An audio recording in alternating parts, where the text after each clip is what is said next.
Hello sa inyo mga ka-printing. I-share ko lang 'tong product na 'to.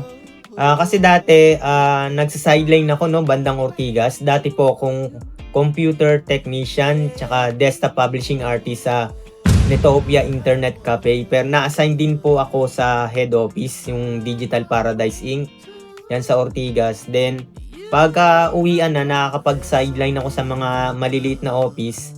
Bali, meron silang mga printer na walang wifi. Pero ang ginagamit nila no para makapag-connect sila sa network, gumagamit sila ng printer server. So ito yung i-share kong product. Pwede rin pambahay at pwede rin sa small office no. Recommended. Ito yung nakita kong magandang features. May tatlong paraan para mag-connect no, yung wire mode, yung printer server, ko-connect sa router.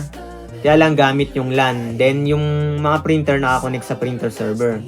Then, yung wireless mode, bali yung printer server at router, hindi na kailangan ng LAN cable. Bali, isi-set up mo siya ng naka-wireless, no?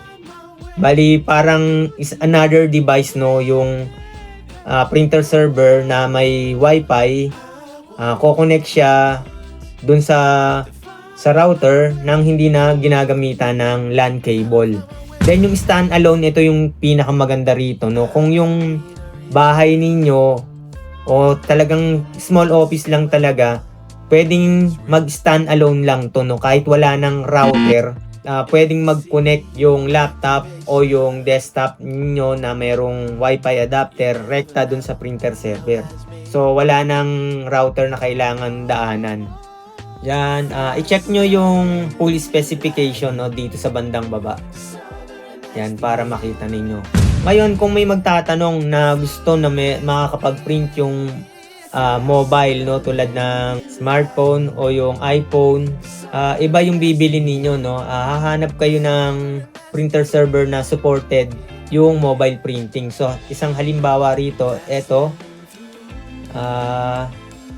Kaya lang medyo may kamahalan. Supported niya yung mobile printing. Tsaka ito pa, no? Supported niya yung mobile printing. Kaya lang medyo mahal siya. Yan. I-check nyo na lang, lalagay ko yung tag product dyan sa baba.